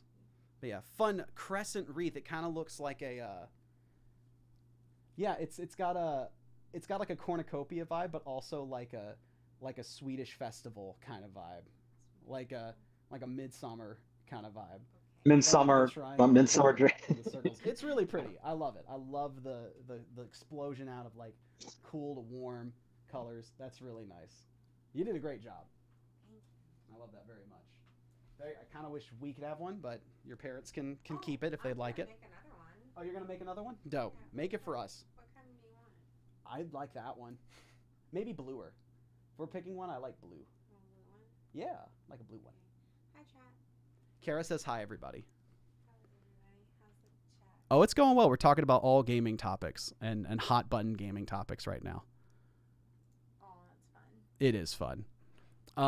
So we're gonna move on to one other question here before we jump over to Twitch. And actually, I wish I was in VR chat. I could be a deer for real for Twitch. That's true. That's true. Hey, Wow. and VTubing's a big thing right now. So, No. I mean, now's the time to get in. If you're gonna get into VTubing right now, this is it, I've got my own avatar. dude. They introduced like 4 new VTubers today, or yesterday, like but from like HoloLive. Like I say this like you know all of it, but like a big I have no production idea what you're company talking recruits people to be VTubers, and they have dozens really? of them. Yeah, and it's very like it's like an industry that's kind of burgeoning. And it's cool. It's sort of like you like can pick your favorite. Like it's that's literally the best way I think I can describe it. It's like a pick your favorite VTuber, like pick your favorite character among this group, and then you can stand them and be all about them. And they all got slightly different personalities and different angles that they go. It's like a whole thing. It's a whole thing. It's a whole thing. It's a whole thing. But just because this led into the question as well as it did, Okay. I messed words up on this one. I said games should have more accurate labels. Should games have more accurate labels? What labels is whatever it means, ESRB, or it could be a separate thing entirely. Should games have more accurate labels? And when I say labels, I'm relating to what is inside the contents of a game. Like, labeling the game is only for the purpose of telling you what is within it. The experience of playing the game. I think it's moving that direction. I agree, and I think it's moving that direction. I mean, especially a lot of the game, and this is related, but I mean, I think there's a lot more compassion and sensitivity to people's mental well-being and states and what they're going to expect out of playing games, which can be pretty in-depth and people connect to in ways that we know a lot more about now than we did. Yep. But I mean, have you played a lot of games recently where you started up and you're immediately in accessibility things, where it's reading things out to you? Yeah. And you're setting the settings. Yeah. Yeah. So I think we're moving that direction. Yeah, that's crazy. I do agree. Yeah, it's been crazy to see sort of a movement towards more. Dude, speaking of conversations about accurate labels and whatnot, roguelite as a concept has been under fire because of my frustrations with it, but people have felt even more so about it because those games feel completely, like you were saying about Divinity, and with me with Sekiro, they're feeling completely left out to the point where it feels like what's a good word for it? Like I think the word isn't coming to me because it seems too strong. But like they're being cut off from those experiences unfairly because they can't do it. Like if someone is just not good enough or not quick enough or smart enough or intelligent or reactive enough or just too old, or it's like discriminated. There we go. That's the word. A little strong of a word, but that's what's being used. Yeah, I think So like that's a little. Cuphead and Bloodborne or Sekiro I or think that's a little bit much. yeah, I mean I think I me think that's a little much. personally think it's a bit too much, but I also Because yeah. you can go watch the games if you're really that concerned with it. Yeah, you're not actively playing it, but I mean, if you have something that prevents you from being able to do something, I think it's a little bit. And I don't mean to seem insensitive, but if you have something that prevents you from being able to do something, which we talked a little bit about before we Yeah. got live, then you shouldn't. You should have some level of sensitivity to other people still enjoying it and being able to. You should have some level of introspection to know the situation that you're in, or the shortcomings that you have to live, that you're having to deal with. Yeah. And not be quote unquote selfish, but Yeah, well, my thought is like when I see Cuphead, I mean, I'm frustrated that I'm not good enough at it, and I won't get to play Right. against. Exactly. I won't get to play against. Like, if a developer makes an easy mode for me, then I know that I'm getting like a cheapened version of what they intended. Like, it's supposed to be challenging, but I take away the challenge, and now it's just I'm having a completely separate experience than what they intended. But if a game developer doesn't want to, in any way, shape, or form, change the experience, and if that means it removes people from being able to play it at all, then I find it in a weird space to say they don't have the right to make that game they want to make, because, like, if they want to make a hard as balls game, then they can and they should, even if I just don't like it. Like, if I'm making a game, if I ever make a game, it's going to have a very easy mode, because I personally want to make a game that everybody can play. And even if I make a game that's like super hard, I want to have everybody play it, and I'll dumb it down completely. I don't care. I want a bigger audience. That's what I want. I'm not as married to the artistic integrity of my product being consumed the way it's supposed to be. And I don't think either. And there was this like offshoot argument about roguelites, but like the idea that if a developer adds, then it cheapens, then it ruins the core experience. And I just can't wrap my head around it. I defend your right to make the game as hard as you want, and to not put a easy mode, and to have a one mode of difficulty. I defend it to the ends of the earth. I will be right there with you. But when you say that if I added an easy mode, it would ruin the core experience, that doesn't make any sense to me. I cannot wrap my head around that. Yes, you may have compromised your artistic integrity for the product, but if the player is playing it and knows there's an easy mode and they choose to not play the easy mode, they are not going to be affected by the fact that there's an easy mode. They're just not going to be. I don't think they're going to be. And then if they are, it's like, well, you didn't earn the ending. Like, you didn't get what you were supposed to. Like, I don't know. Then it's this weird, like, well, the developer made it easy. Like, if they chose to make it easy, then clearly they don't mind if people see the ending of the game. I don't know. That's a... Look, either make Getting Over It by Ben Dottie or whatever it is, or don't. Like, where you guys can tell Caleb's got some deep seated thoughts on this subject matter. I don't know. It's a weird hill to, like, I don't know. That's where I'm going to die on my artistic integrity. I don't know. Yes. Yeah, well, in terms of labels, too. So someone brought this up before, and I think it's fair to include in the conversation about accurate labels. Things like there was a conversation about this visual novel that just came out, which is a different genre where it's like literally there's static characters on screen and there's dialogue at the bottom, and you can respond to it with preset choices, like an RPG in that way. But there was this RPG that came out called Boyfriend Dungeon, like a couple days ago, and it gets to a part in the story where it's really, really emotionally intense, and there's scenes depicting violent scenes, uncomfortable scenes, and you had a lot of people who were playing the game felt very, like, come upon because of it. It sort of came out of left field. It was very upsetting, and it put them in an emotionally vulnerable place that they didn't think they would be in or want to be in. So then should you, and in that regard, then, do you need to label your product as such, and then does that remove? Absolutely. Okay. Yeah. Yes, absolutely. Yeah. Well, it's interesting too, because I don't think it lessens. I don't think it lessens it. You know, I don't think it. I don't think it's. I think it. I think it is. It is. It should be morally right to do that. You know, yeah, you get that shock value, but you know, it's been proven that, you know, if you know a spoiler, something's coming, like a light spoiler of expecting something actually makes it better in the end most times anyway for people. Sure. So I don't. Yeah, especially with emotional things and traumatic things, I think we have to be. You know, we're not just there for the shock value of everything. We can't be.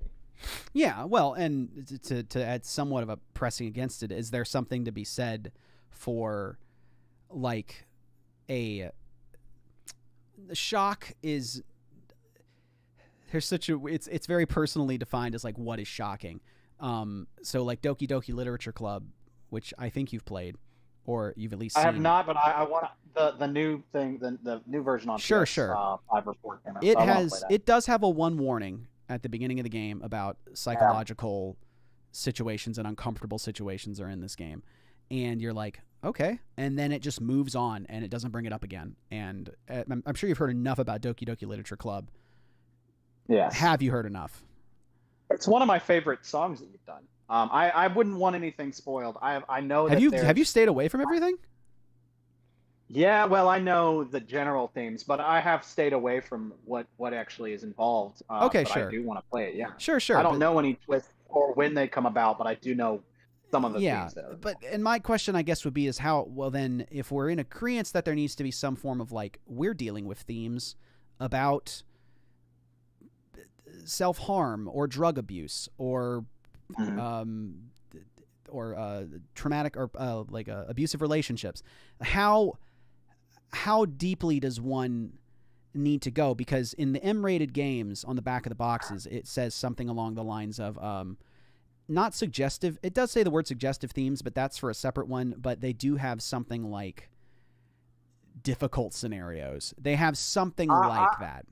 Like, how deep do you need to go before you sort of show your hand, right? Because there are such things as story beats that you're trying to write to. And if you tell people there's going to be mentions of these very powerful, affecting, emotional moments at the onset, then you're sort of waiting for the ball to drop. And now a good writer is going to make it to when that comes, it feels like it makes some sense.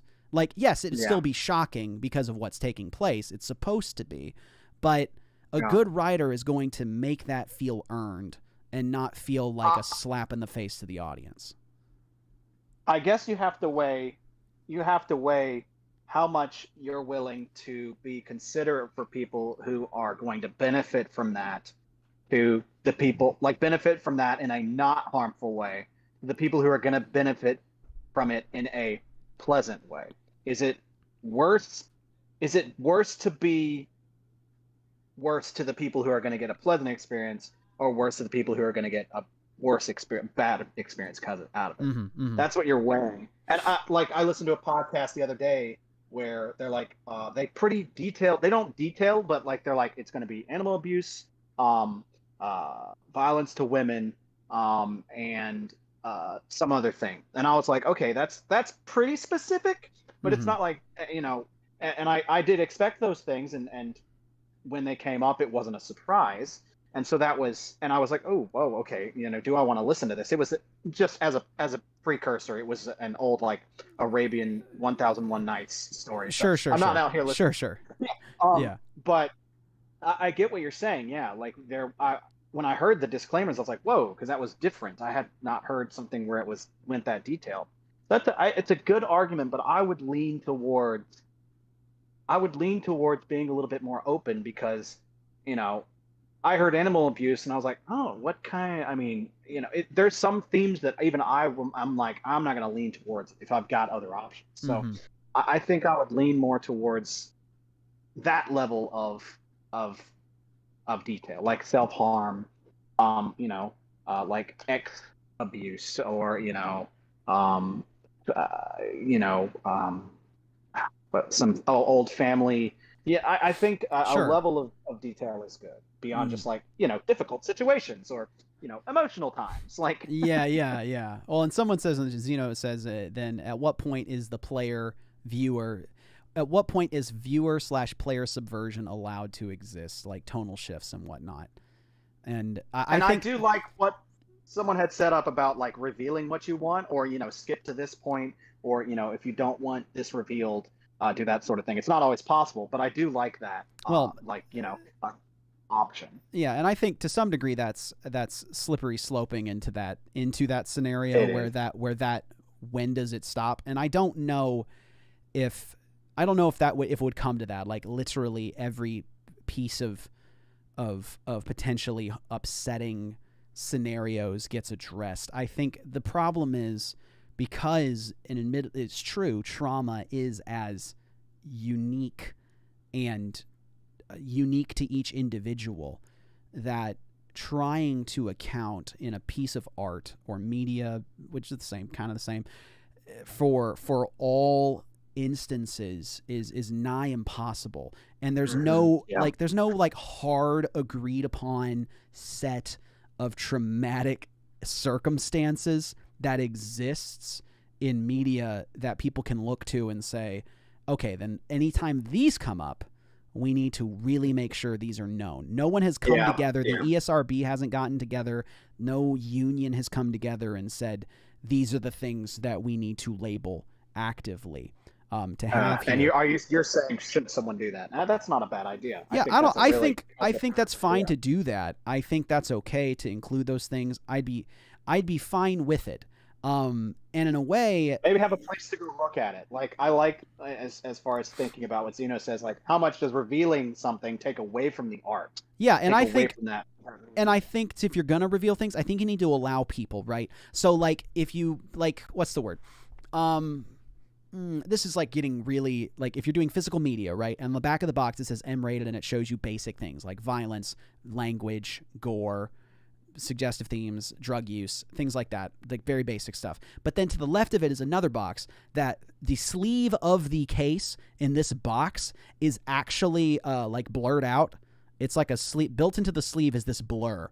And the only way in which you see it is if you press the box up against the sleeve and it reveals further detailed description of things in the game that very well might trigger somebody to a bad place.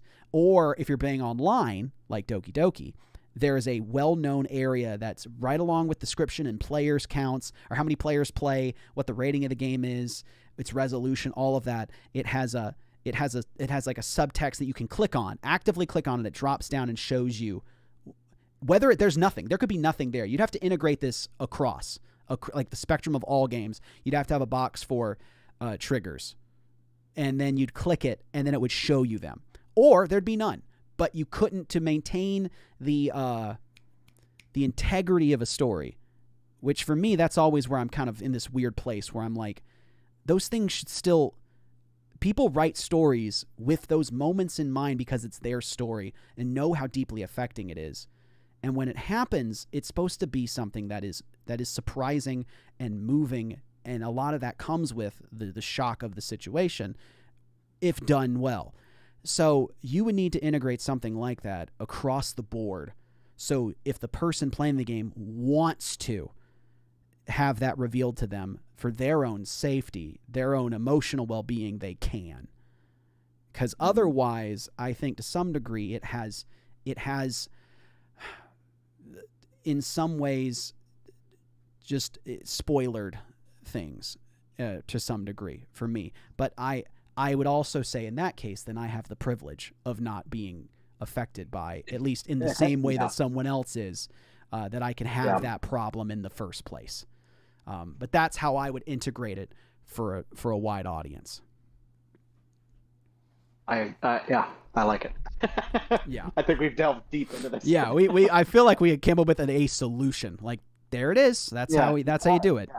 Yeah, there's a blurry line with giving fair warning and being too detailed to spoil things. You know, I mean, there's so many popular medias I can think of that had these very traumatic moments at their story points, and the part of the reason they're so affecting is because of because of how powerful the thing that happened Yeah. is. And Yeah.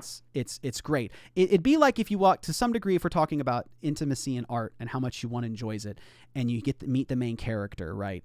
And imagine in life if you were to meet somebody and they just revealed to you immediately very, very traumatic situations about themselves, and you didn't get to know them. It's like, well, they have this, and so it's kind of sprung upon you. I also think Josh has disconnected, unless he's pulling a unfriended. I'm. Oh no, you're here. Your I'm here. camera's frozen. Yeah. Oh, really? Yeah. Is it just because? Did I you don't know. see? How Did you long's it see been the for? movie Unfriended? The horror film Unfriended.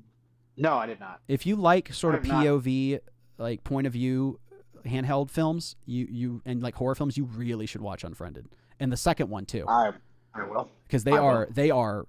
they get kind of dunked on in like critics, but they are, well, Unfriended got a 64, but they are unique. They do things that no other horror film has done, and there's some really creative scares, really creative, because it all takes place on a laptop, and that's not spoiling anything, because the poster itself showcases that. Like it's all, that's the point of perspective, and it's like super, super good.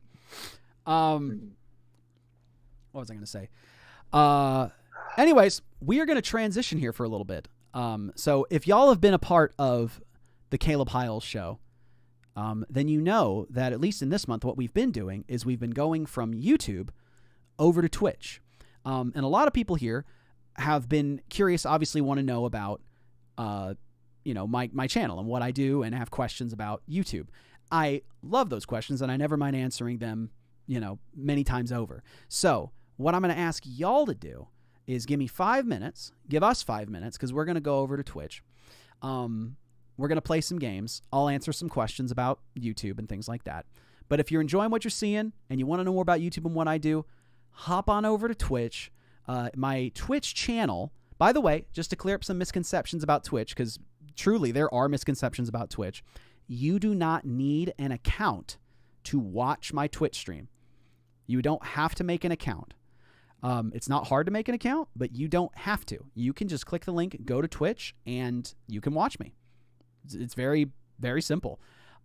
So if you would like to come and say hi, in fact, some people are already following. Thank you. My Twitch channel is in the description on your phone. If you just open up the description, or if you're on a desktop, just go to the description. You'll see it right there, twitch.tv/Caleb Hyles Music. I'll also post it in the chat, which when you click that, it'll take you to it. If you're on your phone, it'll just take you to the webpage or ask you to download an app. Or if you're on your desktop, it'll say you're leaving YouTube.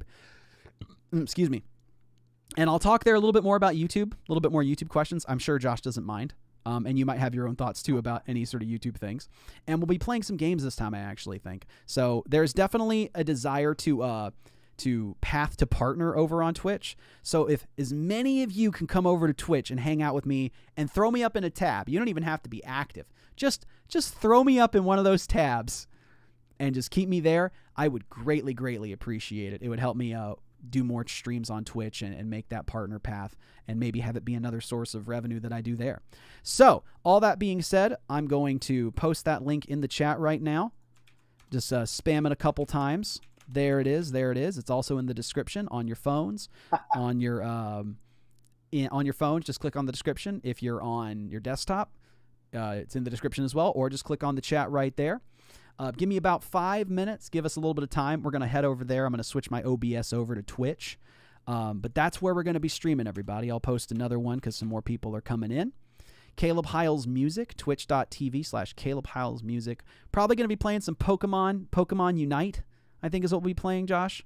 Who do you Yes. normally main on Pokemon Unite? Do you have a main yet? I very much enjoy Snorlax, Okay. Venusaur, and Zoroark, or however the heck. you say Zorara. Yeah. Okay, well, good, So- because I'm a Crustle. I'm a Crustle main. it. On our, you're a Crustal main. I'm a Okay. Crustle main, yeah. I remember because I was playing and I was like, this is the dumbest looking Pokemon. This is the stupidest looking Oh, thing. you think I like Snorlax as an actual Pokemon? No, it's about the gameplay. No, Snorlax we're is serious. awesome. I love Snorlax. whatever. But Crustle just looks like a crab with a rock on it.